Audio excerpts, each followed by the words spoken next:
Vamos a empezar la clase.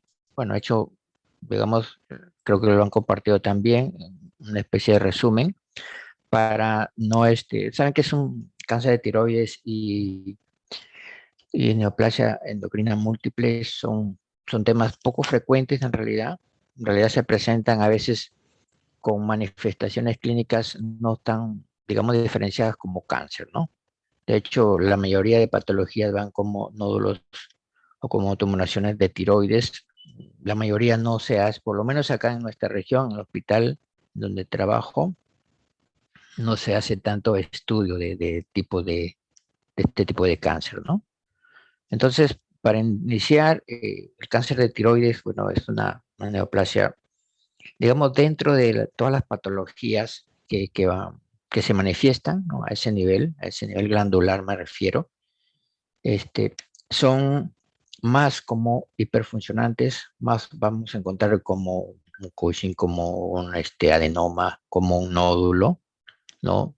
Al final, la mayoría creo que lleva por otras patologías asociadas, tanto así que a veces en nuestro medio, por lo menos no hay tanto, digamos, el, el interés de buscar, ¿no? Si es que es un cáncer o una neoplasia benigna o un tumor benigno o un nódulo, como vamos a ver acá, ¿no?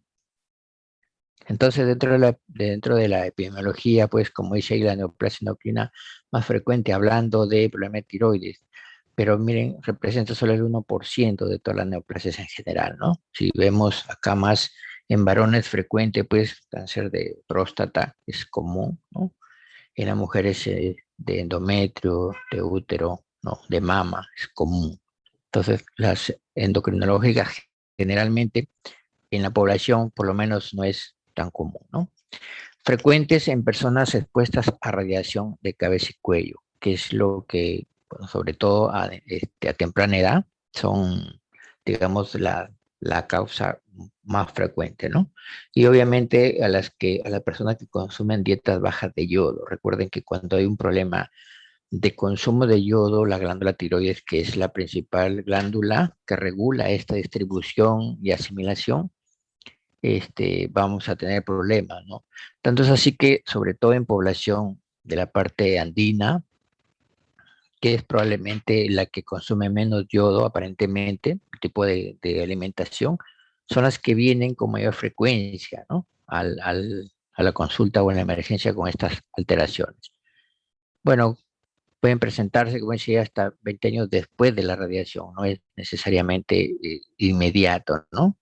Y lo que sí es frecuente, lo que sí es sospechoso, las personas que llevan con bocio, ¿no? Algunas llegan con un problema de hipertiroidismo o hipotiroidismo.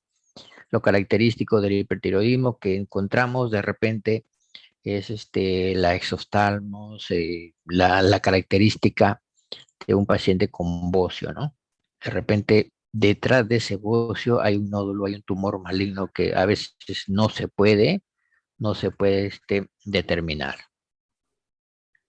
Y para esto el resumen de este cuadro, sobre todo para ver en cáncer, pues hay un sinnúmero de características, ¿no?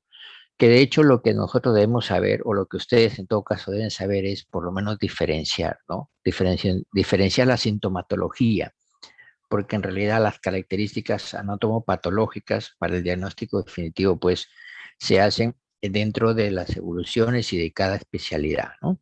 En general, como les digo, son muchas las variedades, por lo menos se han considerado esto, ¿no? La neoplasia derivada de células foliculares, que son las principales células dentro de la glándula tiroides, ¿no? Y hay algunas diferenciadas como las células C, células neuroendocrinas que segregan hormonas, que segregan sustancias que permiten ver, digamos, permiten ver el tipo de alteración glandular que tenemos y hacemos, digamos así, una diferenciación, ¿no? Entonces, el carcinoma papilar, el folicular y el anaplásico, que son las características diferenciadas de este tipo de tumores, ellas tienen algunas características, ¿no? El papilar, sobre todo, que es el más frecuente. Tiene mejor pronóstico, probablemente las evoluciones son favorables. Algunos Alguna literatura menciona que algunos probablemente no se diferencian en células malignas y evolucionan favorablemente. Por eso es que es de mejor pronóstico y son los más frecuentes. Por eso que les digo, de repente llegan algunos pacientes con bocio, tienen algún tipo de este tipo de carcinomas y evolucionan bien, ¿no? Por lo tanto, después no se ven alterados, digamos, o no se ven preocupados en buscar qué es lo que hubo detrás de ese problema de bocio, ¿no? El folicular es el segundo más frecuente y acá sí ya requiere un diagnóstico más histológico. Cuanto menos frecuentes, cuanto más raros, cuanto menos diferenciados, hay que buscar histología y hay que hacer aspiraciones para anatomopatología. Cuanto más diferenciadas, cuanto más comunes, generalmente son más benignos, ¿no? Los cánceres. El carcinoma anaplásico, que también es más agresivo, ¿no? No es poquísimo, poco común, pero es más agresivo. Ese da mal pronóstico. Estos pueden hacer metástasis. Entonces, digamos, las tres características fundamentales de eso y los porcentajes, por ejemplo, los porcentajes en frecuencia, generalmente de más benignos a más malignos, ¿no? A de peor pronóstico. Y de las células de las células parafoliculares, las células C, sobre todo, el carcinoma medular, que es un tipo de carcinoma que generalmente tienen características como la secreción de la calcitonina, hablamos de la célula C, y del carcinoma embrionario, ¿no? Que son dos marcadores que, como vamos a ver más adelante, son los que de los que nos podemos guiar para ir buscando un tipo de este tipo de cáncer, ¿no? Entonces, hablando de estas secreciones, pues de repente llega un paciente con un problema endocrinológico y tenemos en un examen sospechoso de por lo menos la calcitonina elevada. Entonces, hacemos ya hincapié a buscar, ¿no? A determinar qué otros exámenes podemos pedir, sobre todo una ecografía, una resonancia, una tomografía a nivel cervical, para determinar si hay alguna alteración, ¿no? El 20% tienen patrón familiar. Sabemos que algunos se presentan en forma, digamos, no característica. De repente estás evaluando y encuentras, ¿no? Encuentras en forma casual, digámoslo así, y recién determinas un procedimiento y recién te das cuenta que este paciente tiene un antecedente de cáncer. Hay patologías, sobre todo las más pequeñas, como vamos a ver ahí, que son las más malignas, que son de peor pronóstico. Generalmente en este tema de cáncer de tiroides, los tumores más grandes generalmente son más benignos. Generalmente digo porque pueden haber excepciones. Y con respecto a la consistencia, lo que son de consistencia lipoide generalmente son benignos, ¿no? Entonces, esas características fundamentales de este tipo de neoplasias siempre hay que tomarlos en cuenta cuando se hace la evaluación. Otros tipos de tumoraciones que generalmente son benignos, son raros los que son malignos, pero los linfomas, los sarcomas son rarísimos, ¿no? Sobre todo los que encuentran a veces a nivel de piel, a nivel óseo, no son, digamos, tan comunes. Y perdón, alguien se está por... que no sale. Ya, disculpen. Entonces, como digo, son de repente ustedes han visto a nivel de piel, por ejemplo, un lipoma, ¿no? Que puede ser un tumor benigno. Generalmente no se le hace biopsia, la consistencia, la coloración, los bordes y todo lo característico de un tumor maligno, pues son muy notorios, ¿no?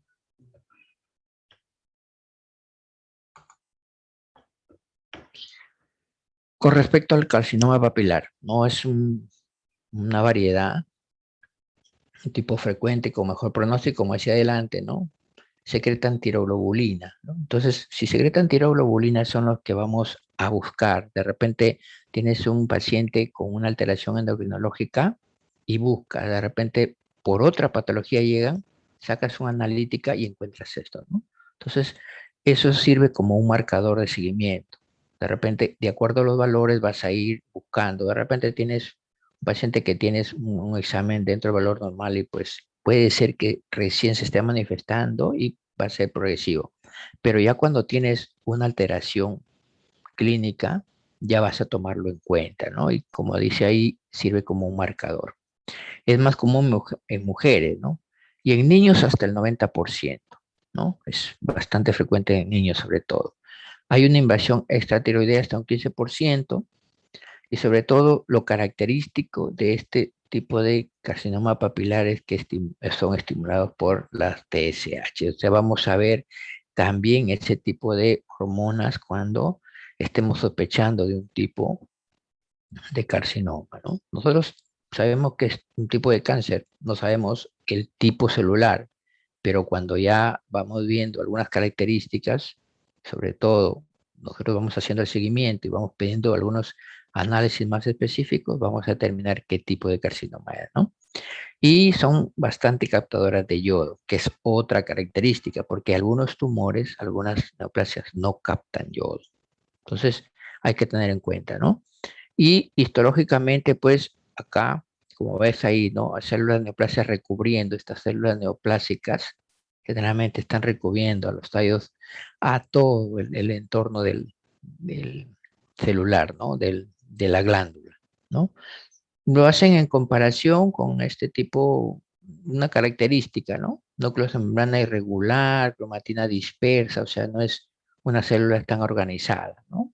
Lo ponen ahí como núcleos en Anita la huerfanita, bueno, estos data de antaño, ¿no? De una niña que fue encontrada con de repente una cabellera roja, lo relacionan algo así porque el tipo de cabello medio ondulado, como disperso, ¿no? Más o menos, estos son datos de literaturas antiguas, ¿no? Por lo menos para tenerlos en cuenta, pero son datos que antes hacían comparaciones, ¿no?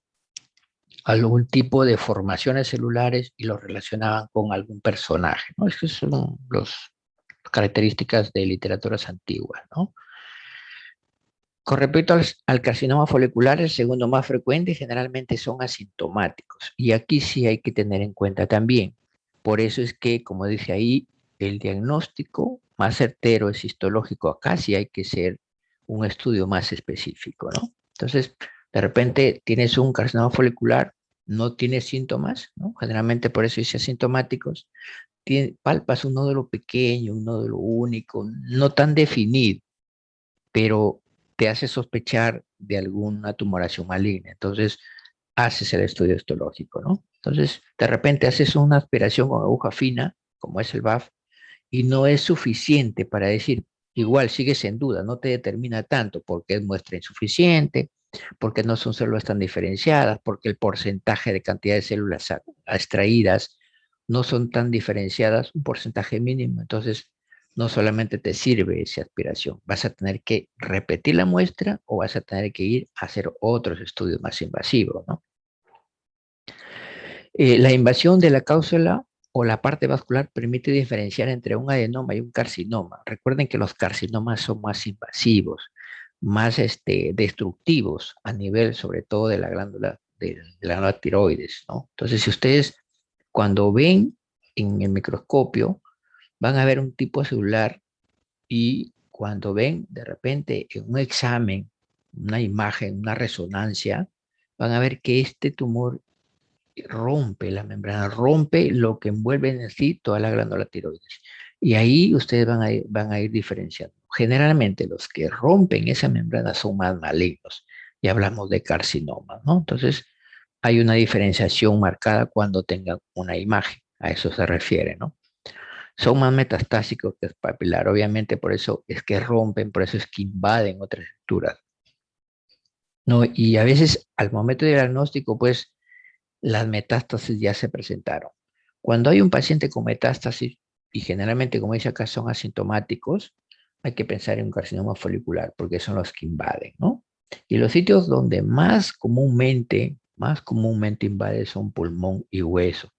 Recuerden que a veces hay tumoraciones pulmonares, hay metástasis en pulmón, que nosotros a veces nos echamos a buscar, porque generalmente decimos, puede ser un de estómago, puede ser un tumor de próstata, puede ser un tumor, los comunes, que a veces hacen metástasis, pero cuando buscamos no encontramos nada. Entonces podemos decir que como son asintomáticos, puede haber un carcinoma folicular de tiroides y puede ser el causal de donde viene la metástasis, ¿no? Entonces, esto sí hay que tomarlo en cuenta cuando tengamos este tipo de pacientes, ¿no?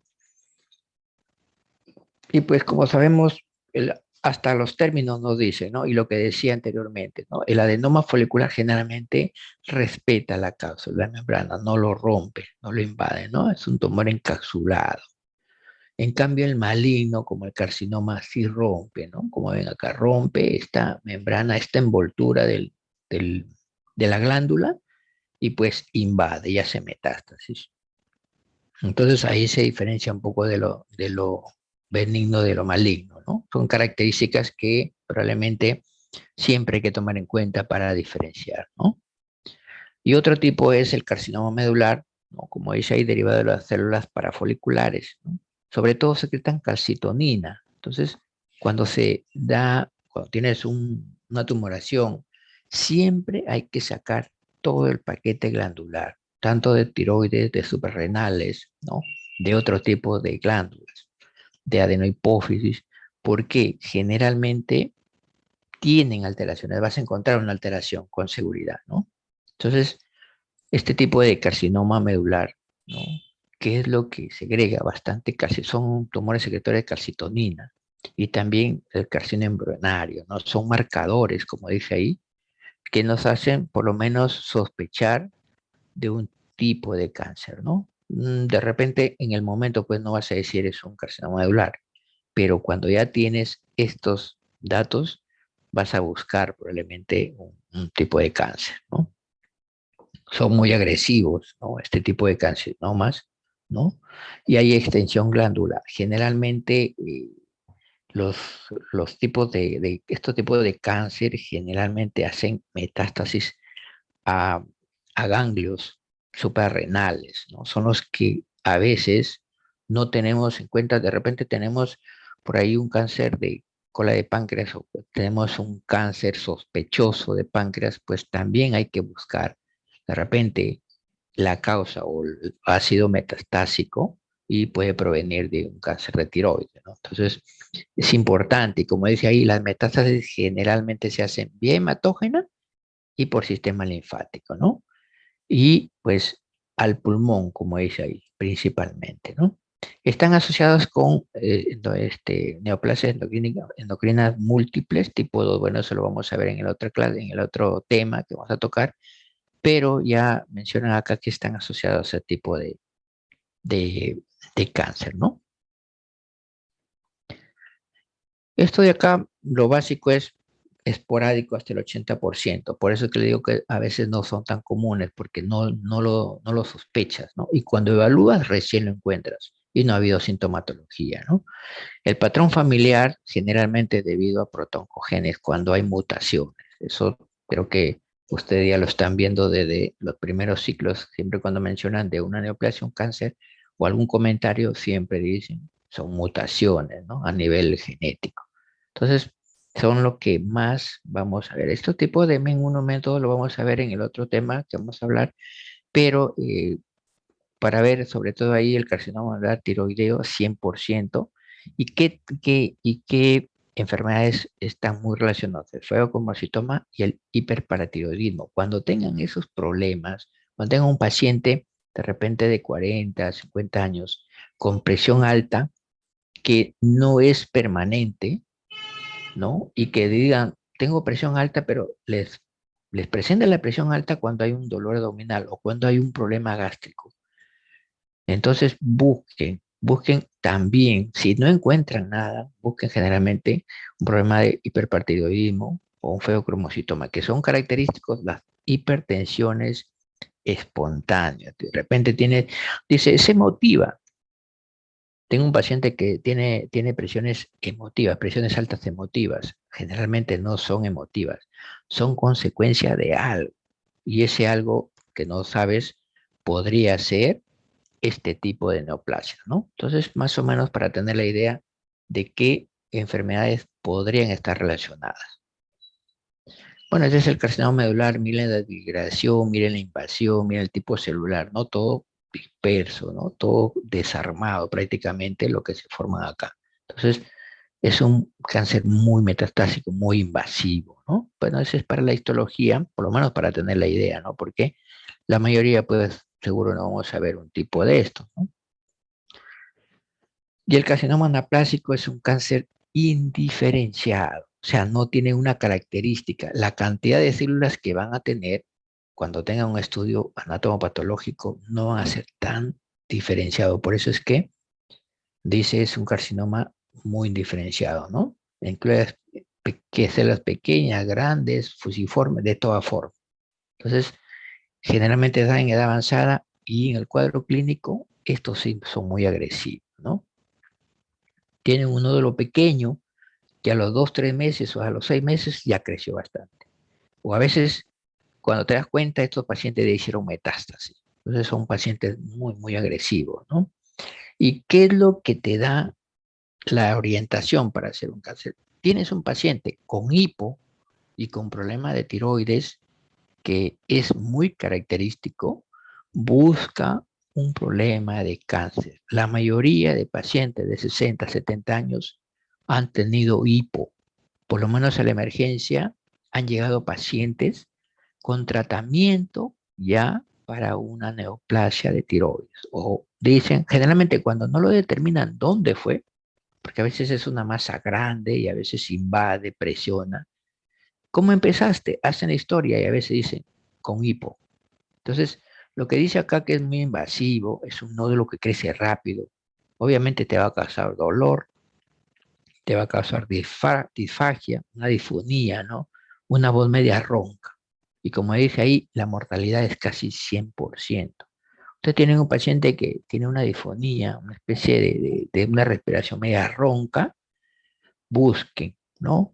Generalmente el nervio frénico, cuando es tocado, inflamado o presionado por una masa, ocasiona esto, ¿no? Una disfagia, un dolor y un tipo de hipo persistente que a veces se marca más que en otros momentos. Entonces, esas características no se olviden, son muy importantes, ¿no? Y como dice ahí, mal pronóstico, por más tratamiento adecuado a tiempo que le des, siempre van a tener mala evolución, ¿no? Son rarísimos los pacientes que pues tienen buena evolución, ¿no? Entonces, este tipo de cáncer anaplásico son los más agresivos, son los que pues dan muy mal pronóstico, como dice ahí, la mortalidad hasta casi 100%, o sea, casi todos los pacientes que se diagnostican con eso mueren en poco tiempo, ¿no? Entonces, hay que tener en cuenta este tipo de cáncer. Y he puesto acá un cuadro para ver, por lo menos, un diagnóstico diferencial en la masa del cuello, ¿no? Y acá hay, pues, sobre todo los muy característicos, lo que sí se han encontrado, y por lo menos he tenido la oportunidad de ver en la emergencia, el quiste de conducto tirogroso, ¿no? Que esos son muy comunes. Malformaciones vasculares, de repente uno que otro, ¿no? Pero el quiste tirogroso sí es común, sobre todo de las congénitas. De las endocrinas, pues, del de tiroides, del de paratiroides, como las tiroiditis, ¿no? También. Generalmente, como dice ahí, diagnóstico de diferenciales de masas en el cuello. Ojo con eso, ¿no? Entonces, tomen en cuenta las tiroiditis. ¿No? De infeccioso inflamatorio, ustedes tienen un paciente con cáncer, perdón, con tuberculosis, busquen también en suprarrenales, busquen en tiroides, porque los pacientes con tuberculosis como antecedente, llega un paciente con problema de tiroides y han tenido un antecedente de una tuberculosis, busquen, porque esos pacientes a veces les ocasiona o desencadena ese problema a nivel de tiroides, ¿no? Un traumatismo, un hematoma, pues pueden hacer confusión, ¿no? Con un tumor, obviamente, porque estamos viendo acá este cuadro que son masas en cuello que son diagnóstico diferencial con los verdaderos tumores, ¿no? Entonces, por lo menos de este cuadro hay algunas características para sospechar que es un tumor o no es un tumor, ¿no? La presentación clínica es variable, ya como hemos visto, todo lo que hemos visto anteriormente, puede ser un nódulo simplemente y en la ecografía no encuentran nada, de repente solo es líquido, solo es quístico, así que no hay ningún problema, ¿no? Pero los nódulos tiroideos palpables que son fijos, que son irregulares, que son no movibles, que tienen de repente ganglios alrededor que ocasionan ya un problema de la voz, una sensación ya, una voz media ronca, hay que sospechar en que sea algo maligno, ¿no? Como dice ahí, la invasión del nervio frénico recurrente puede causar disfonía. El nervio frénico o el laringio recurrente son los que más se inflaman, se comprometen cuando hay un tumor a nivel de esa región, ¿no? Otras manifestaciones puede haber adenopatías, generalmente son los que hacen metástasis, ¿no? Es menos frecuente eso, pero sí lo puedes encontrar. Bueno, estas son las imágenes más o menos para hacer comparativas, ¿no? Lo característico, sí, bueno, cuando tienes un problema de voz, de ronquera, de dolor de pecho a nivel de tórax superior, pues lo primero que vas a hacer es pedir una radiografía de tórax, siempre radiografía de tórax. Y ahí vas a sacar muchas conclusiones, ¿no? Y en la radiografía de tórax, sobre todo los tumores que se calcifican, se van a ver claritos, ¿no? En las radiografías. Entonces, hay pacientes que llegan con problemas de distrés respiratorio, que llegan con una insuficiencia respiratoria, que tú le escuchas el pulmón y se le escucha clarito, no hay ninguna ronquera, no hay ninguna, se escucha clarito todo, y ahí vas a otra parte del pulmón y escuchas que no pasa nada de aire. Entonces, generalmente hay que saber diferenciar ahí, ¿no? Si escuchas, vas al pulmón y en una parte no escuchas nada, y en el otro sí lo escuchas clarito, obviamente que es característico de algo que está obstruyéndose, ¿no? Igual, bueno, estos ya por lo menos lo van a ver en el momento de las diapositivas. Igual, cuando tengas un paciente que pues tienes una sospecha de una obstrucción, no sabes si es tumor, no sabes si es una malformación, no sabes si es otro tipo de patología, siempre una resonancia. Cuando lo sospechas de una tumoración, siempre con contraste, ¿no? Siempre una tomografía, una resonancia o una imagen con contraste, que es para ver si hay una masa, porque generalmente las masas malignas se diferencian de las benignas porque hay captación de contraste, y en la imagen puedes ver si crece, si invade, si oprime, si está desplazando alguna otra estructura, ¿no? Es lo que por lo menos debemos tener la idea, ¿no? Ya para lo específico, seguro, en los cursos posteriores van a ir viendo más características específicas. Y pues lo del nódulo, generalmente el nódulo tiroideo, generalmente son benignos, ¿no? ¿Y cómo saber si es maligno? Pues hay algunas características, como dice ahí, ¿no? Y un nódulo tiroideo generalmente tiene un problema común, ¿no? Son palpables, la mayoría son palpables, y a la ecografía de TEA generalmente lo detectan, ¿no? Son bastante detectables, ¿no? ¿Qué es importante para diferenciar o ver un nódulo tiroideo, ¿no? Excluir los diagnósticos de cáncer. Tú tienes un nódulo, de repente, o hasta un quiste, y tú dices, ah, bueno, la consistencia, los bordes, por las características dices algo benigno. Pero cuando tienes una sospecha, pues ya le haces otro tipo de exámenes, ¿no? La mayoría de nódulos tiroideos son benignos, ¿no? Entonces, es poco frecuente que tengas un nódulo, como nódulo, que sea maligno, ¿no? Y bueno, al otro lado están las características, ¿no? De los nódulos tiroideos benignos, ¿no? Por lo menos esto en la diapositiva son para leerlo, ¿no? Es como identificas un nódulo maligno igual. Siempre cuando haces tu historia clínica, cuando sospechas algo maligno, interroga, pregunta y palpa, ¿no? Como dice ahí, se utiliza el interrogatorio, el examen físico y la ecografía, ¿no? Y hallazgos asociados a malignidad, ¿no? Esos, miren, el antecedente familiar obviamente es importante, ¿no? Todos tenemos de repente en algún momento o algún antecedente familiar. La exposición a la radiación, el crecimiento rápido de un nódulo también te hace sospechar que puede ser maligno. Y lo característico acá sí es muy importante, el cambio de voz, la disfagia o la disfonía. Eso es importante, porque ahí nos está diciendo que ese nervio frénico o el laringio recurrente está siendo tomado, está siendo inflamado, está siendo oprimido. Y probablemente tú no ves nada por fuera, pero por dentro sí está invadiendo algo. Entonces, Eso sí es importante. Y los tumores, sobre todo, que son de célula C, que es lo más común, de repente medir la calcitonina, ¿no? Si tienes una calcitonina mayor de 100, pues hay que sospechar, hay que buscar otro tipo de hormonas, la FSH, la prolactina, buscar de repente son tumores productores, ¿no? Secretores de estas hormonas. Y en el examen físico hay otras características importantes, creo que ustedes ya también lo saben, que sea un nódulo firme, duro, fijo, que no se mueva, que tiene bordes irregulares, que no son dolorosos. Hay que sospecharlo, ¿no? Hay que, muy sospechoso de eso. Ahora, si tienes ganglios linfáticos aumentados de tamaños alrededor, pues hay que ya sospechar más, ¿no? Siempre buscar una neoplasia. ¿Y dónde debes sobre todo buscar? Porque los metástasis de este tipo de tumores, sobre todo a nivel de tiroides, se van por los adenopatías submandibulares, subclaviculares, que son los que están en su entorno, ¿no? Y como dice acá, y esto sí es algo muy importante, sobre todo sospechoso, ¿no?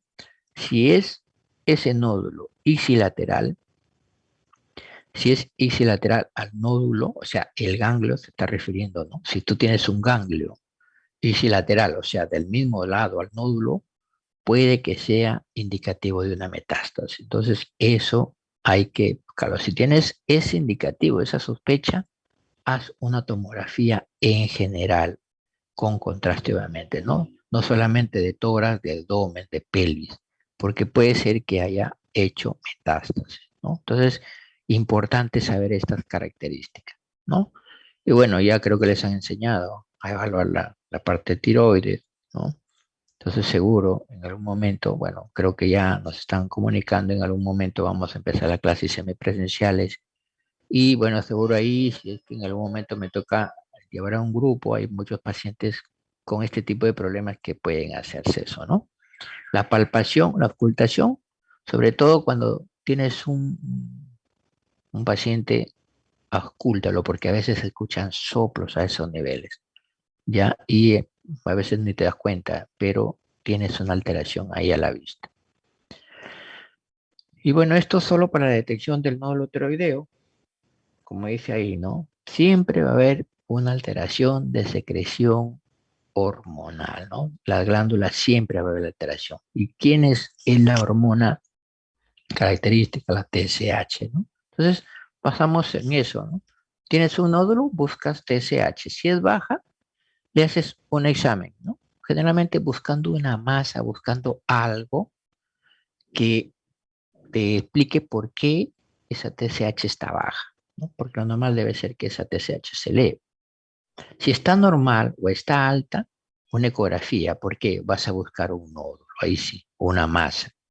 Entonces, ¿qué nos puede decir que el causal de esta alteración de la TSH está siendo causada por esa masa, ese tumor o algo que estás buscando en la imagen, ¿no? Entonces, algo así, hasta ahí tenemos todo eso, la ecografía, ¿no? Y estas son las características ecográficas. Esto probablemente sí lo van a ver cuando tengan la oportunidad de rotar por imágenes, seguro les van a mostrar, ¿no? Las características ecográficas asociadas a malignidad, ¿no? Como le digo, los bordes, la consistencia, las calcificaciones, ¿no? Como ven ahí, son bordes irregulares generalmente, ¿no? Más alto que ancho es una característica también, ¿no? La extensión extratiroidea o las que están invadiendo, las que están rompiendo la envoltura, generalmente son neoplasias malignas que tratan de invadir o hacer metástasis, ¿no? Entonces son características. Y las adenopatías sospechosas, ¿no? No se olviden de eso. Siempre son características que ustedes van a ver en estas imágenes y van a decir, esto puede ser una neoplasia maligna, ¿no? Igual asociadas a la benignidad, o sea, son pacientes que no invaden las membranas, que están ahí, su ecogenicidad casi parecida a la de la glándula, ¿no? Un nódulo de repente medio esponjoso, como decimos ahí, medio blando, que no tiene, digamos, tanta sospecha, ¿no? Y el quiste, pues generalmente es benigno, ¿no? Ojo que el quiste, cuando ustedes ven en una imagen, generalmente va a ser homogéneo, ¿no? Entonces, son características de tumoraciones que son benignas, ¿no? Y bueno, acá de este cuadro sí es importante ver. cuando tienes un paciente con alta sospecha de malignidad, cuando el nódulo es sólido, ¿no? En la imagen.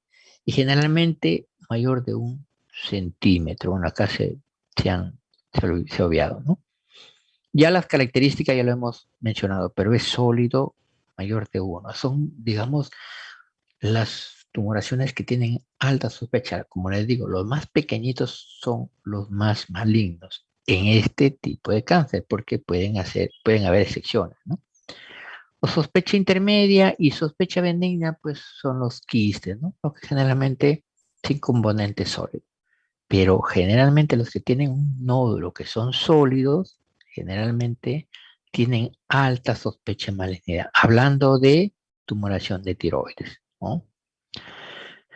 Y pues hay una clasificación, ¿no? Obviamente a todos no se les debe hacer una aspiración con aguja fina, ¿no? Como dije acá. Hay tumores que no necesitas hacer este, este procedimiento y hay algunos que tienes que repetir este procedimiento, ¿no? Generalmente los que tienen alto riesgo y riesgo intermedio son los nódulos mayores de 1 centímetro, ¿no? Y los nódulos puramente quísticos, pues no le vas a hacer aspiración, eso no haces biopsia, obviamente te das cuenta en la consistencia, ¿no? Entonces, esas características son las que debemos tenerlas siempre en cuenta, ¿no? Y como decíamos acá, detección de nódulo, hasta la ecografía teníamos, en la ecografía puede ser que sea un nódulo de alto riesgo o riesgo intermedio, ¿no? Si es generalmente mayor de 1 centímetro, acá, la biopsia de aspiración con aguja fina. Y si es debajo, 1,5, de repente sospechas también. Pero si estos son menores de 1 centímetro, lo llevas a observación, ¿no? Son, digamos, algunas características que te guían para seguirlo al paciente que tiene un nódulo tiroideo, ¿no? Bueno, este es el procedimiento. Este es el sistema de Bethesda que dice, cuando nosotros sacamos una muestra y vemos el riesgo de malignidad, ¿no? Una muestra insuficiente, hasta un 4% tal vez, es insuficiente, probablemente tengas que repetir. No tienes una cantidad suficiente de muestra para decir, pucha, este paciente sí tiene alta sospecha de malignidad. Cuando es hasta el 3%, pues es benigno. Cuando hay células atípicas, generalmente ya los pacientes ya son más sospechosos de tener un cáncer maligno, ¿no? Hay una atipia significativa, no son tan diferenciados, ¿no? Y una neoplasia folicular, ¿no? Sobre todo las foliculares son las que de repente tienen alta sospecha de malignidad. Y los que debes tener de repente un porcentaje de 50% o más en la muestra de células indiferenciadas o atípicas, dices, este paciente tiene alta sospecha de tener un tumor maligno, ¿no? Y si tienes hasta un 99%, pues ya decir que este tumor es maligno con seguridad. Entonces, con un 50% en adelante ya tienes alta sospecha de malignidad. Igual acá ya habías hecho el BAF, ¿no? Y bueno, según las determinaciones de Bethesda, repetir, mantenerlo si es benigno en observación y pues en algunos casos cuando ya sospechas de una neoplasia folicular, hacer la tiroidectomía, o sea, hacer la extirpación. Inclusive después de la tiroidectomía vas a tener que hacer el tratamiento con yodo radioactivo, ¿no? Porque quedan rasgos a veces y a veces vuelve a crecer. El tratamiento es multidisciplinario en pacientes con citología compatible. Completamos bien la definición de autoría. Entonces, La definición ofrecida por el Comité Internacional de ERE como tal. Y recordemos también que la contribución especializados ¿qué en algún pasó? tema, conformado por varios Algo pasó ahí. que no califican como autores. Numerosas instituciones se ha establecido como un otro problema es el grandes o Escucho algo, largos alguien está conectado seguro a algún... malos entendidos por los contenidos de los trabajos. Los ¿Está manuscritos alguien se debe conectado tener presente con un audio? Porque escucho un para audio. A concebir un ver, hijo por es ahí. necesario. estoy escuchando un audio, de repente... Sánchez, García y Fernández, o simplemente Pérez et al, que significa Mariela, colaborador. Mariela. Decíamos también que la ¿Alguien está conectado a un audio? Porque escucho un audio. Ya, creo que ya está. Ya está, ¿no? Ya parece que sí, bueno. Bueno, acá como decíamos es el tratamiento multidisciplinario en pacientes con citología compatible, ¿no? Eh, Multidisciplinario porque obviamente no solamente es cuestión de extirpar, el cirujano de cabeza y cuello seguro extirpa, pero el endocrinólogo tiene que manejar sobre todo las secreciones glandulares. Y bueno, todos entramos ahí. En medicina obviamente tenemos que estabilizar, hay muchas alteraciones, ¿no? Cuando tienes un cáncer de tiroides, generalmente vas a tener hipocalcemia, vas a tener convulsiones, vas a tener contractura, rigidez, un montón de cosas que se dan después de la cirugía. Y eso sí hay que mantenerlo, ¿no? Y obviamente le vas a explicar pues al paciente que puede haber complicaciones después de la cirugía, como dice ahí, el hipoparatiroidismo, la hipocalcemia permanente, ¿no? Tú tienes que estarle dando, a veces a la emergencia, si hemos tenido pacientes con hipocalcemia que a veces convulsionan, hay pacientes que llegan rígidos, que no se pueden ni siquiera parar porque los pies se les ponen tan rígidos como calambres y se quedan ahí. Entonces ahí le damos, por lo menos he tenido la oportunidad de dar infusión de calcio para poder corregir estos problemas, ¿no? Entonces, el tratamiento, como dice, es multidisciplinario, ¿no? Y como les decía también, la terapia con yodo radioactivo, en algunos casos después de la cirugía pueden quedar remanentes y pues hay que darles un tratamiento con esto, ¿no? Hacer seguimiento mediante los valores de tiroglobulina, los anticuerpos antiglobulina, una ecografía generalmente para ver si no hay remanentes, si no hay otras características que puedan hacer sospechar que hay un nuevo crecimiento de esa lesión, ¿no? Las imágenes que tienen los pacientes que hacen una imagen con yodo, generalmente la captación de yodo en estos pacientes con niveles altos o aumentados de tiroglobulina hacen sospechar pues que estos pacientes pueden tener nuevamente una reactivación, ¿no? Y para mantener la dosis de TSH normal o controlada, oprimida, cuando tienes un hipertiroidismo o un hipotiroidismo, la levotirosina generalmente se da, ¿no? Como si fuera un hipotiroidismo que te llega al consultorio, lo manejas para mantener sobre todo el TSH, ¿no?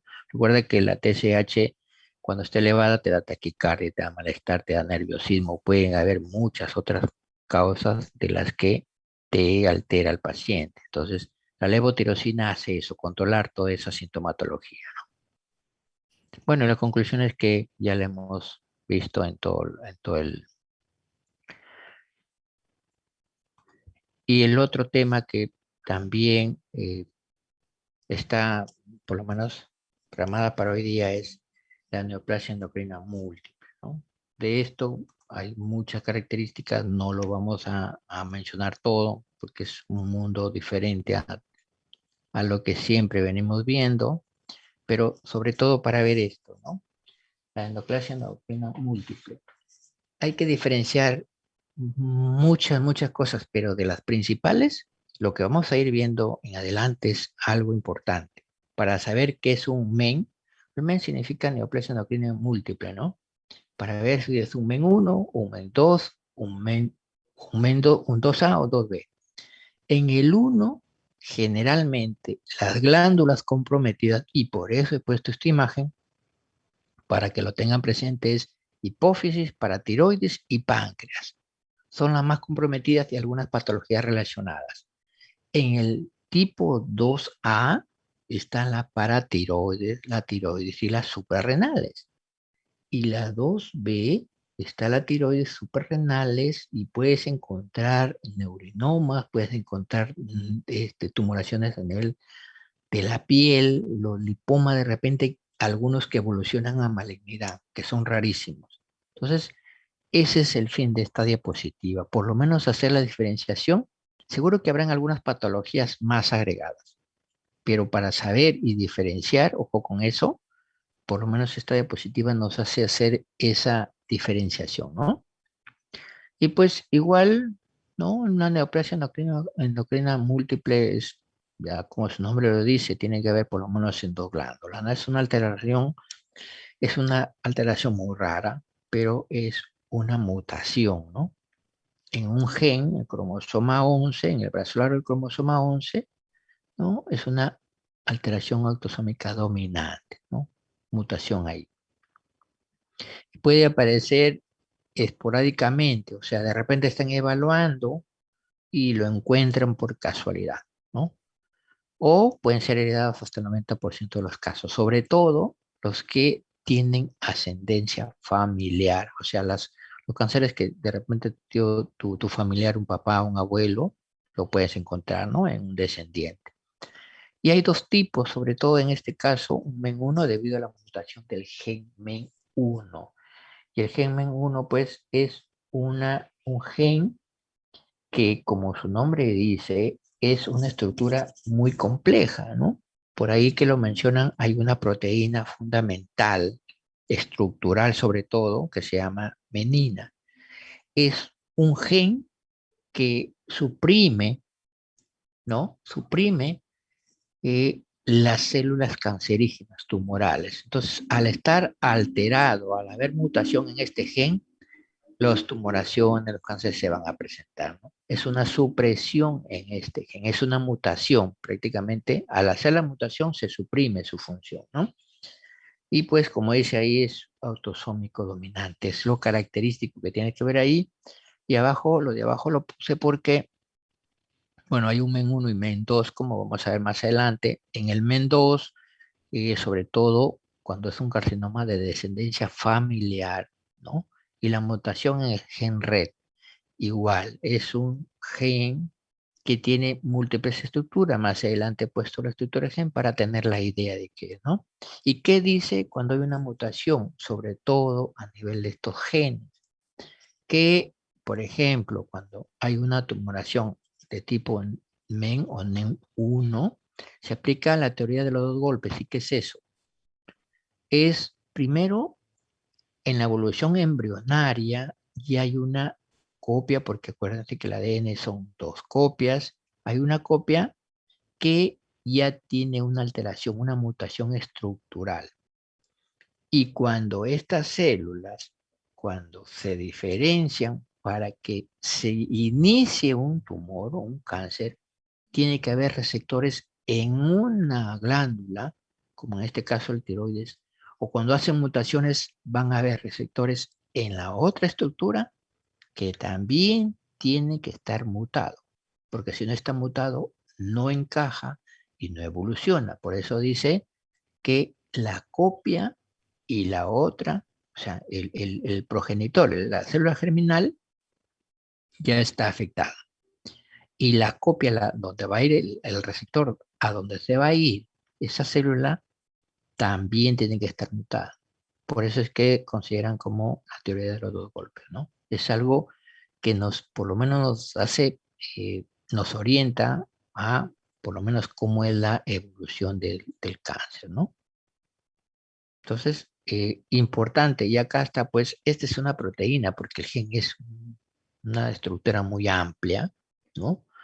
Y a cualquiera de este nivel se pueden dar las mutaciones, a nivel del péptido de señal, a nivel de esta región, o a nivel del dominio de la tirosina quinasa, que son enzimas. Pueden haber mutaciones acá y obviamente se van a manifestar a ese nivel cuando se evoluciona el paciente, ¿no? En la evolución del paciente, en las estructuras glandulares, obviamente, ya va a haber esa diferenciación, ¿no? Y como dice allá, por lo menos en el NEN2A, pues hay una neoplasia endocrina múltiple tipo 2A, sobre todo cuando hay una mutación a este nivel, y también puede haber en la neoplasia de tipo 2B, ¿no? O sea, una mutación de esta estructura se va a manifestar en el 2A y en el 2B también.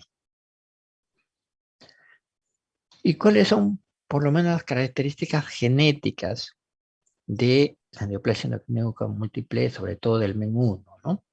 que se hereda como rasgo autosómico dominante, como lo habíamos mencionado, que se produce por mutaciones desactivadoras del gen supresor, como les decía, ¿no? De tal forma que pues se va a presentar el cáncer, ¿no? Y cuando tienes la descendencia, porque es un autosómico dominante, aplicando la ley de Mendel, vas a tener que el progenitor te puede heredar hasta un 50% al hijo, al que hereda, ¿no? Y de acuerdo a la ley de Mendel se hace la distribución y hasta un 50% puedes heredarlo, ¿no? Entonces, son características genéticas del menú. Pues la prevalencia son bajísimas, ¿no? Lo primordial que pueden haber y lo que dijimos, que las hipófisis, la paratiroides, el páncreas, en MEN1 son las glándulas principalmente afectadas. Puede haber una hiperplasia, puede haber una plasia de paratiroides, pituitaria, de las células de los islotis, pancreáticos, hay una variedad, ¿no? Pueden haber tumores carcinoides, ¿no? Las edades de presentación generalmente de 50 años. Por arriba del 2% de los casos del hiperparatiroidismo primario están asociados. Generalmente hay hiperparatiroidismos primarios que no están relacionados con cáncer, obviamente, pero hasta un 2% dice, o más pueden estar relacionados, ¿no? Entonces, más adelante hay algo que vamos a diferenciar el hiperparatiroidismo con una neoplasia o MEN1. Pues, y los tumores superficiales en MEN1 generalmente entre 20 y 30%, la mayoría prolactinoma, son los más comunes. Como ahí han dado un caso clínico parecido, que lo vamos a ver rapidito ahí nomás, sobre todo para ver las características, vamos a ver las prolactinas alteradas, ¿no? Concentración plasmática de prolactina mayor de 200 y sin masa hipofisiaria. Obviamente el ACK estudio de una resonancia puede sospechar de un prolactinoma, ¿no? La prolactina elevada. Entonces, esta es una imagen, pues, en donde muestra, ¿no?, una tumoración grande muy diferenciada. Como decía, la diferenciación entre el MEN1 y el hiperparatiroidismo esporádico, puede haber un hiperparatiroidismo que no está relacionado con cáncer, obviamente. Entonces, ¿cuál es la diferencia? Es que predomina en el sexo femenino, edad temprana de inicio, hablando del MEN1, porque son descendencias familiares, hay una hiperplasia glandular, ¿no? Y hay una recurrencia postoperatoria en el sentido de que se opera y obviamente otra vez recurre, ¿no? En cambio, en el hiperparatiroidismo primario, esporádico, perdón, también es frecuente en sexo femenino. ¿Por qué mayormente en sexo femenino son este tipo de patologías? Generalmente las mujeres de las que mayormente son más desarrolladas, sobre todo a nivel glandular, este, a edad de entre 30, 40, 50, son las que se van variando en mayor cantidad las glándulas, sobre todo de diferenciación sexual. Es, digamos, un poco menos en varones, pero más es en mujeres. Probablemente por eso tengamos a los pacientes con mayor característica de alteración glandulares en mujeres, ¿no? Por ejemplo, una paciente que es un poquito gordita, obesa, con seguridad vas a tener con quiste, ¿no? Porque hay una alteración hormonal generalmente. Entonces, hasta el 85% de adenomas son generalmente de una sola glándula, ¿no? Y no están relacionados con un MEN1, ¿no? Una neoplasia endocrina múltiple. De repente tenemos una hipercalcemia, ¿no? Y una elevación de PTH. Entonces, es característico eso, de repente tú dices, porque puedes tener una hipercalcemia, puedes tener beta 2, puedes tener una LDH elevado, y tú dices, wow, aquí tengo un cáncer. Pero pueden haber ocasiones en donde hay hipercalcemia y elevación de PTH. Entonces, en ese caso, los que no están relacionados con un cáncer de MEN1, generalmente puedes hacer un tratamiento quirúrgico, ¿no? O dar un tratamiento médico. Generalmente lo que recomiendan acá es hacer una cirugía de preferencia, ¿no? Una subtotal o una parcial, cuando hay este problema de hipercalcemia. Ojo que esto también, la hipercalcemia puede ocasionar que se concentre el calcio en estructuras, digamos, que no debe haber, por ejemplo, las aortas, por ejemplo, las glándulas renales, por ejemplo, el riñón, y bueno, no es adecuado, entonces por eso es que se hace un tratamiento, ¿no? Bueno, y todo lo que hay acá en tratamiento, pues, lo que dice ahí, ¿no? No hay tanto que comentar en esto.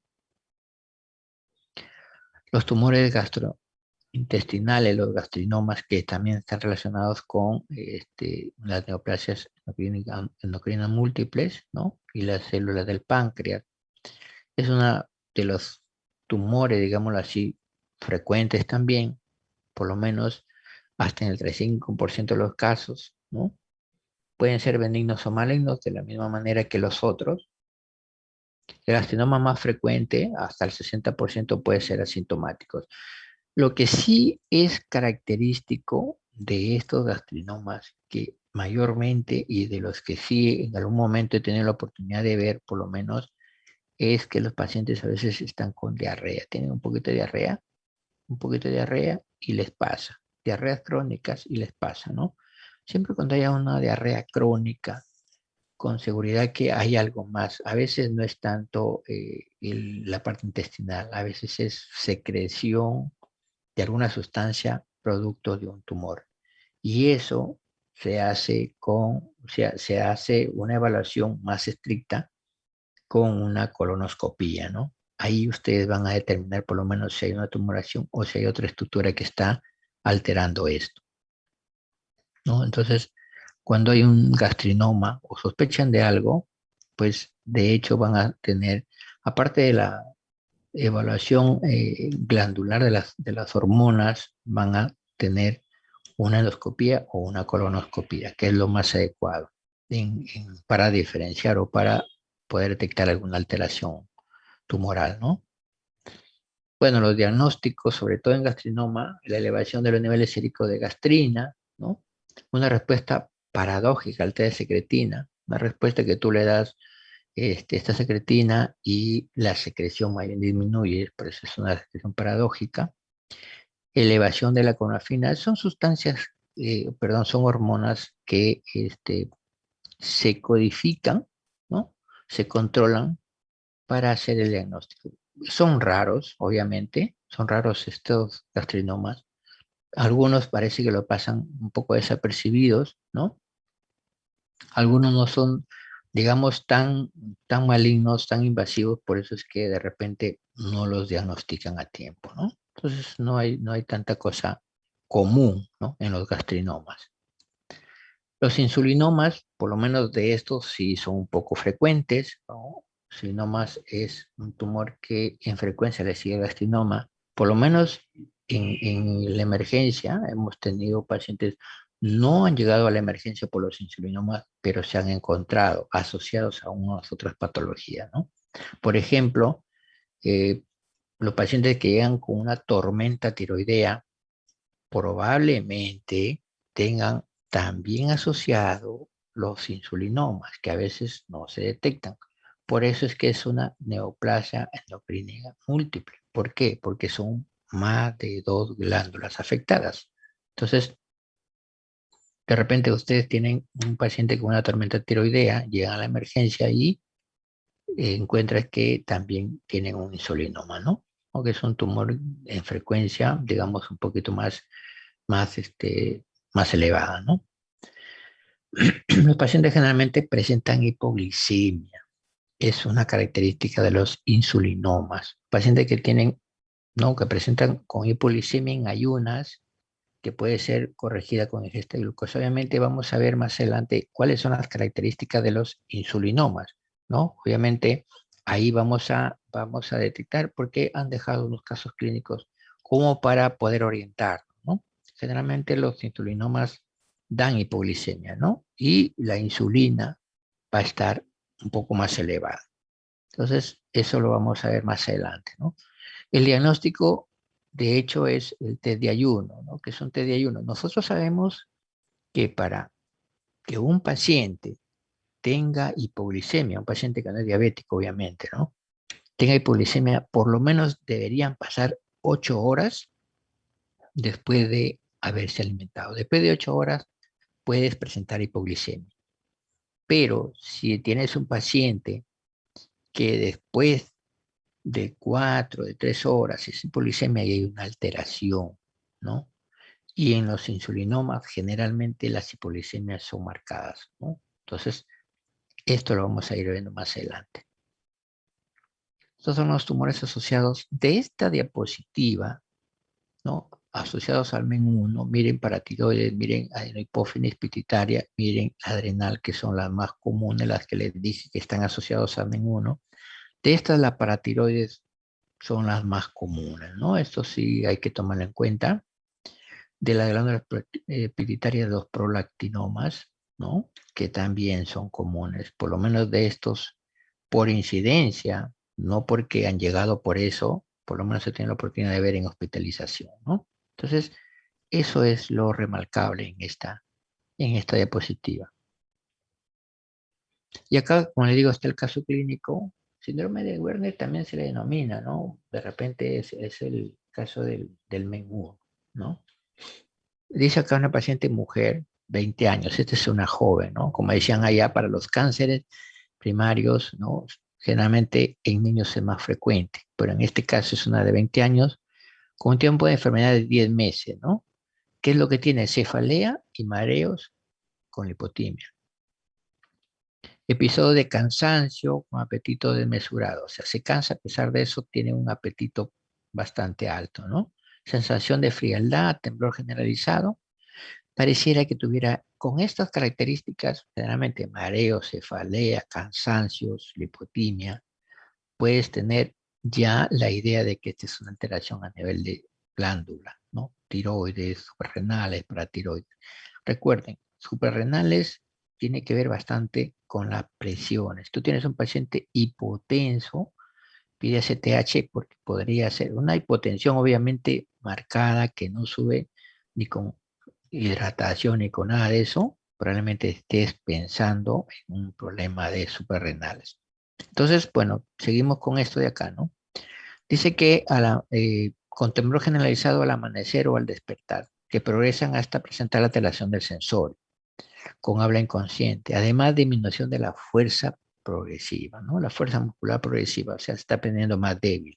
No dicen que baja de peso, ¿eh? Ojo con eso. Si nos dijeran baja de peso, obviamente te vas a sentir más débil, pero disminución de la fuerza muscular progresiva, no dicen baja de peso. Los antecedentes, régimen catamenial, TESA 4 días en 28 o hasta 45 días, ¿no? Miren, 28 días es normal, pero hasta 45 días no, ¿no?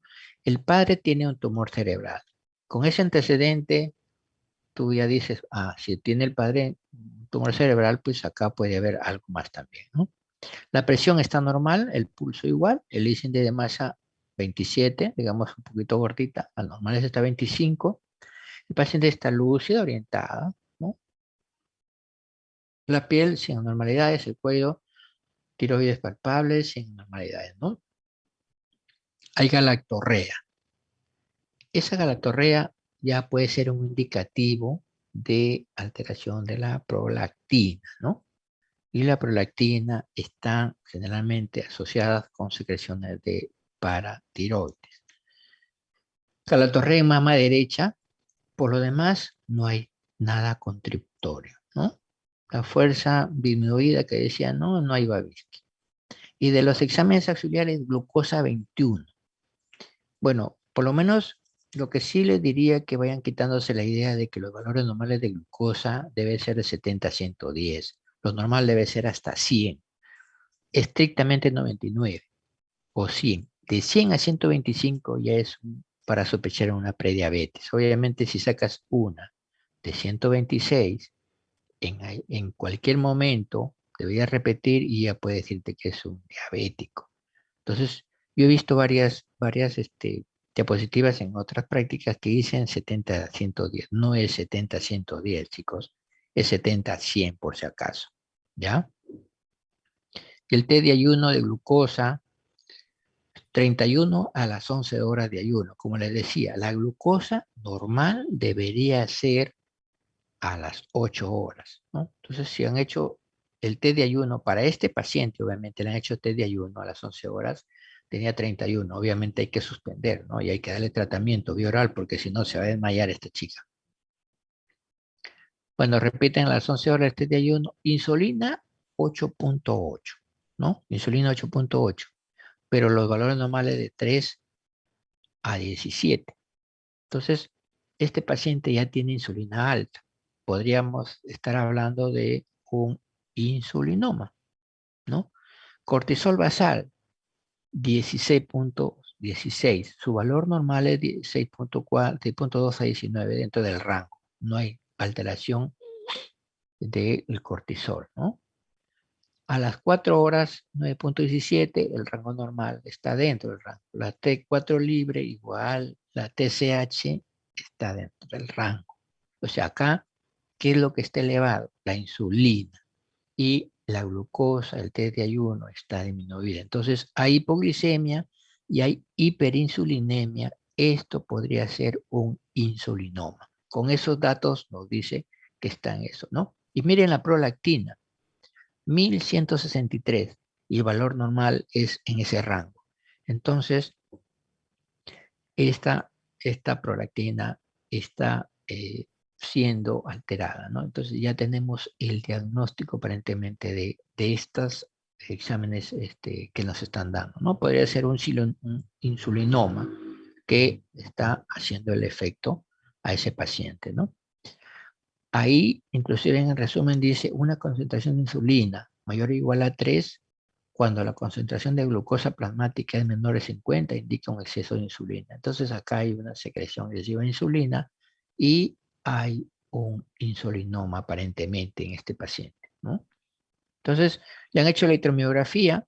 Ojo que la glucosa se distribuye a nivel muscular, a nivel cerebral y a todas las estructuras que deben tener un metabolismo, ¿no? Entonces dice que le han hecho una electromiografía y hay una polineuropatía sensitivo-motora, ¿no? Con características accionales, sobre todo en las extremidades, ¿no? Y la gramografía de paratiroides, la imagen sugestiva de glándula paratiroides inferior derecha hiperfuncionante, ¿no? O sea, ahí, por eso le decía, probablemente ahí hay un insulinoma, ¿no? Con las características que nos dan.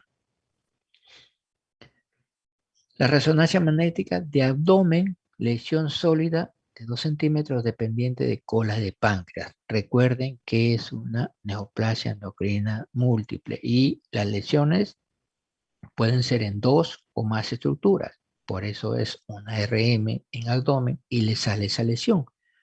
Hipercaptadora de sustancia de contraste, o sea, también hay una tumoración ahí a nivel de páncreas, ¿no?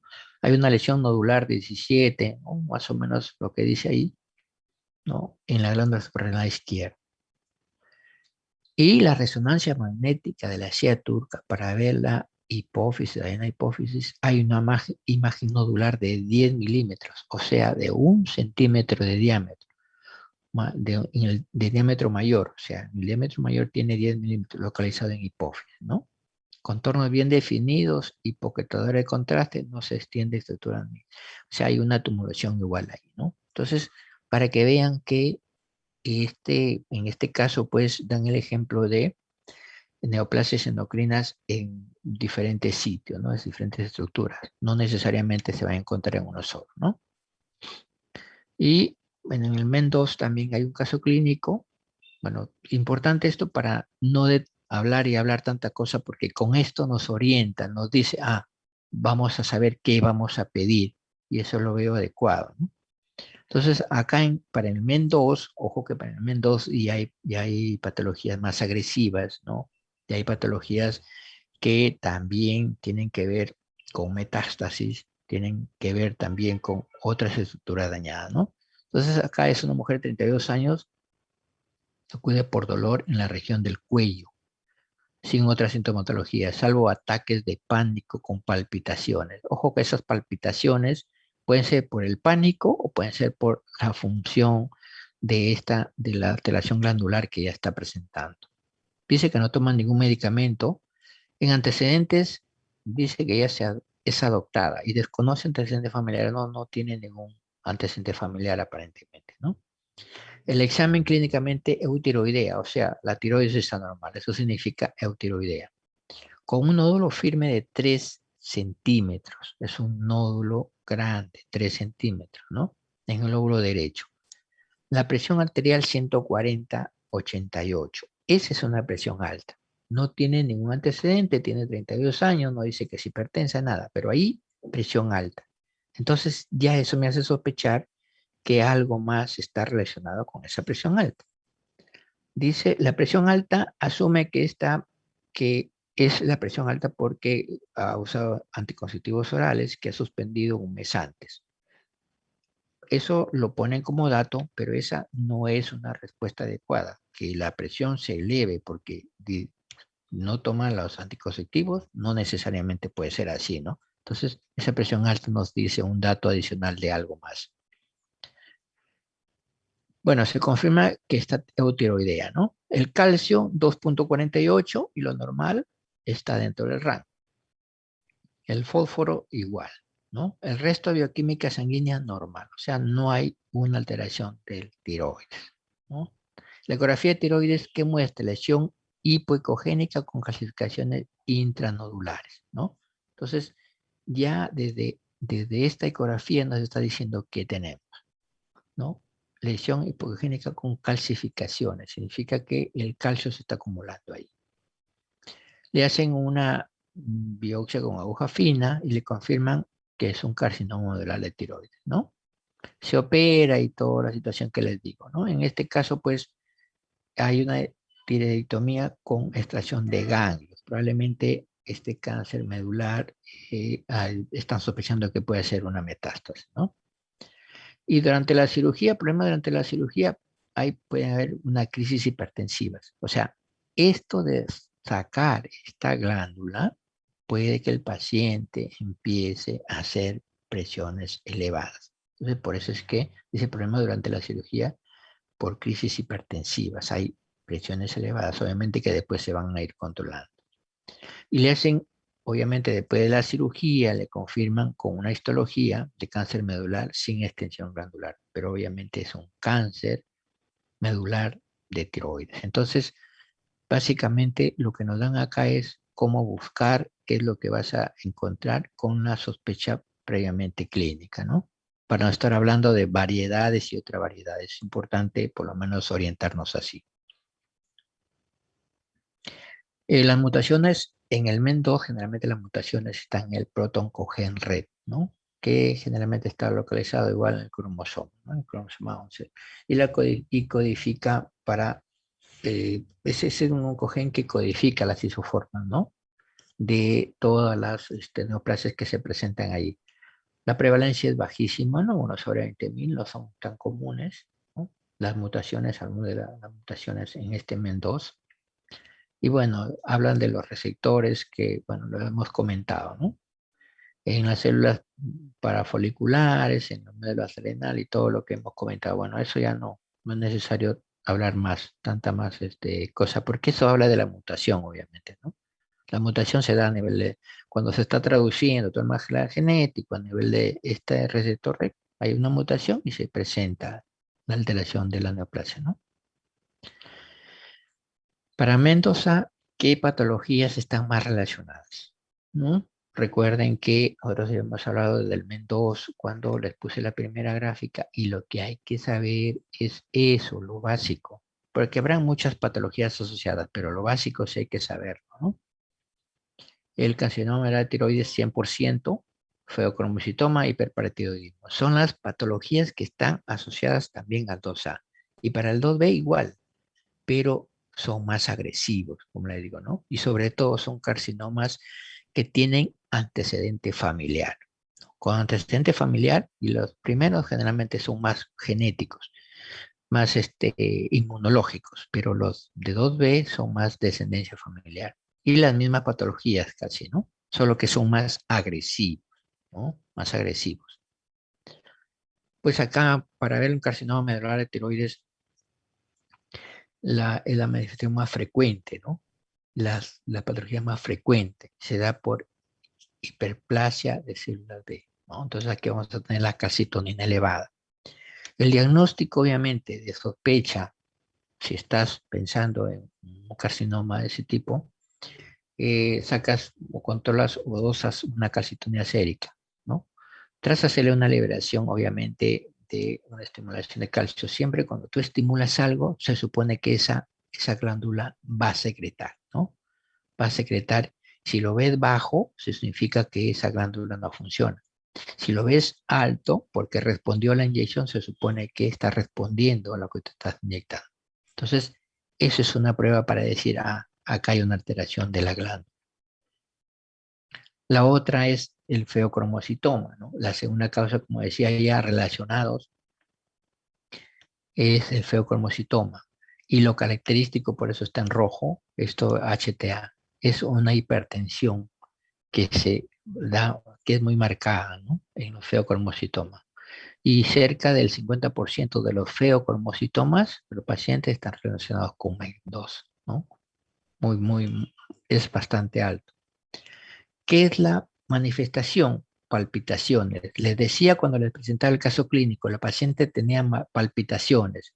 Les decía, no necesariamente puede ser porque el paciente esté asustado, sino porque puede ser una patología estructural. Y en este caso, los feocromocitomas son los que presentan esas palpitaciones, ¿no? Las manifestaciones son palpitaciones, nerviosismo, cefalea y transpiración, lo que prácticamente tiene esa paciente que nos dieron en el caso clínico, ¿no?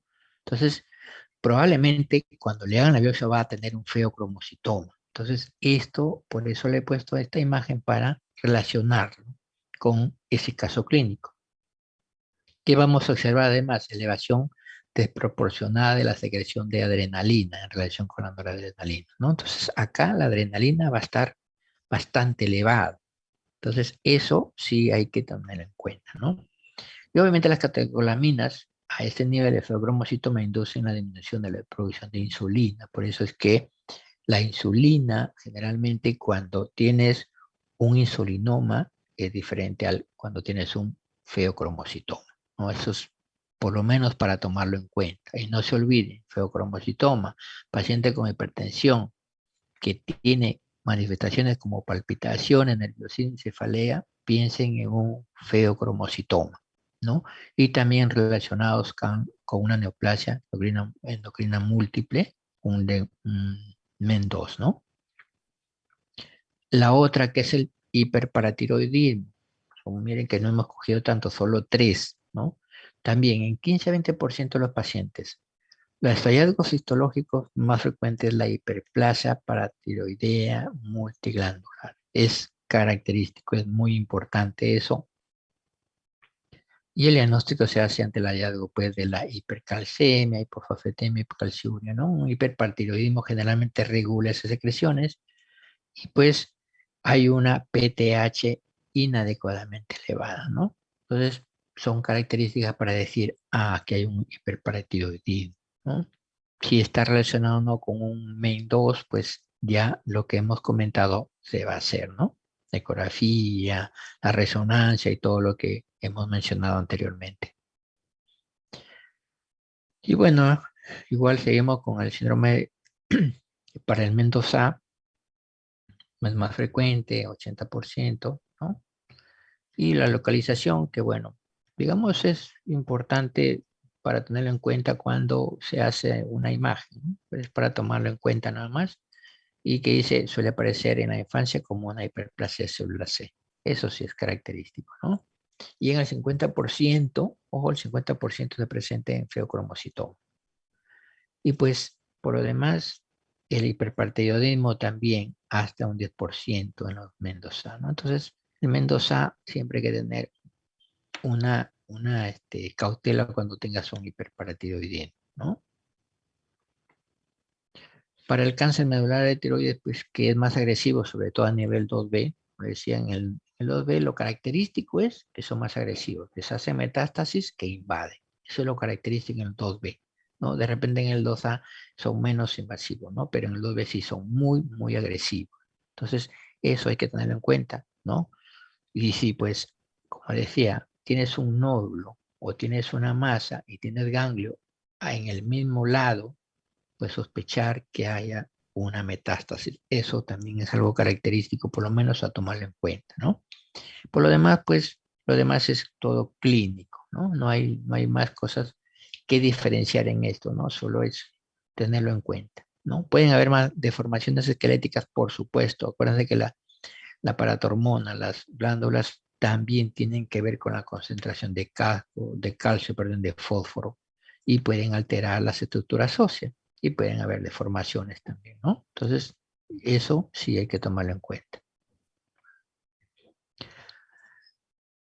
Estos son los resultados del caso clínico, obviamente, ¿no? Después que nos dieron a esta paciente de 32 años, después de la crisis hipertensiva durante la cirugía del cáncer medular, ¿no? Eso nos dijeron que había una crisis hipertensiva, se midieron las catecolaminas. ¿Y qué había de epinefrina?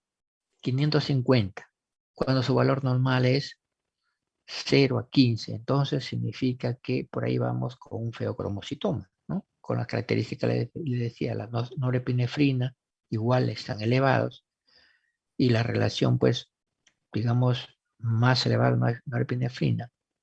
La calcitonina se muestra en muestra preoperatoria era de 29, ¿no? También elevada. Entonces, igual que el valor normal está hasta 7. Se hizo el seguimiento del caso clínico, se hizo seguimiento con el gen RET, la mutación, ¿no? Se hizo un seguimiento con una resonancia magnética, una tomografía abdominal, donde se encuentra una lesión de 5 centímetros a nivel de la glándula adrenal, captadora de contraste, ¿no? Luego del bloqueo, bueno, se hizo la intervención en la histología que nos mostró feocromocitoma. Entonces lo que le decía, esa presión alta, no se olviden, cuando tengan una paciente con presión alta, con taquicardia, con pulso rápido, con sudoraciones, que no es común, que no es una presión alta permanente, pues sospechen, ¿no? En esto, en este feocromocitoma, ¿no? Bueno, y la conclusión es que hemos comentado todo anteriormente, ¿no? Todo lo que hemos comentado es prácticamente en conclusión. Bueno, chicos, creo que hasta ahí hemos por lo menos comentado algo de esto. Creo que es la última clase. No sé si, pues creo que ustedes siguen con gastro, ¿no? ¿Me escuchan, no? Hola, ¿me están escuchando? Ya, correcto. Entonces, le decía, ¿no? En tema de neoplasias, pues hay muchísimas cosas, ¿no? Por lo menos lo que hay que comentar y lo que hay que explicar es lo básico, porque obviamente los tratamientos en realidad varían. De repente salen estudios, hay muchos estudios todavía no complementados, ¿no? Hay experimentos de tratamientos para neoplasias, hay tratamientos con células germinales para mejorar, digamos,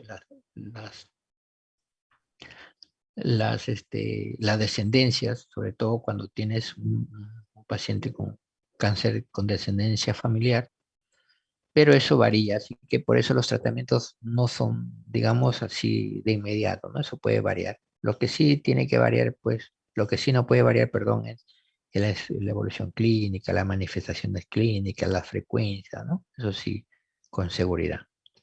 Chicos, entonces, ¿algún comentario, pregunta hasta ahora? Bueno, hoy es sábado, creo que un poco también llegan cansados con toda la semana.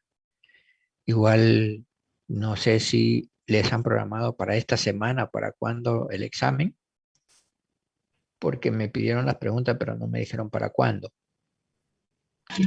Para la otra semana, doctor. Ah, todavía la otra semana, correcto. Entonces tengo todavía tiempo para hacer las preguntas. Bueno, si hay alguna pregunta, comentario con respecto a los temas que hemos dicho, los escucho. De repente un tema adicional o algo que quieran comentar, los escucho. Pensando también que por ahí comentarios dijeron que probablemente ya a partir de enero sean semipresencial, bueno, no sé, de repente los vea por ahí en algún momento, pero esperemos que todo mejore. ¿Algún comentario, alguna pregunta, algo que tengan ahorita? Bueno, seguro hay 16 alumnos, creo que son más, bueno, ese sábado, no sé si todos no los han comunicado, yo creo que sí, el delegado me dijo que les iba a informar, pero de todas Doctor, maneras, no sí. están en clase. Ah, ha habido Inglés. una clase. Ah, ok, ok, ok. Ya, bueno, no sabía. De todas maneras, seguro solo son 5 preguntas, creo, de tema. Son 2 temas, no sé si son 10 preguntas, no lo sé, pero por lo menos son 5 preguntas por tema, creo que los piden, ¿no? Así que de todo lo que hemos explicado, yo mayormente de eso, ¿no? Las preguntas ahí de lo que explicamos, de lo que hay acá, para el examen. Ya que no es un tema, digamos, tan agraciado, pero hay que leerlo, pues no hay de otra. Chicos, si no hay preguntas, si no hay comentarios, nos quedamos ahí y de repente al delegado le paso la clase y ya lo distribuyen a los chicos que no han ido a la clase, ¿no? Sí, por favor, doctor, le envía al Sí, delegado. sí, el Gracias. delegado, sí, sí está el delegado acá, ¿no? Joseph, ¿estás ahí?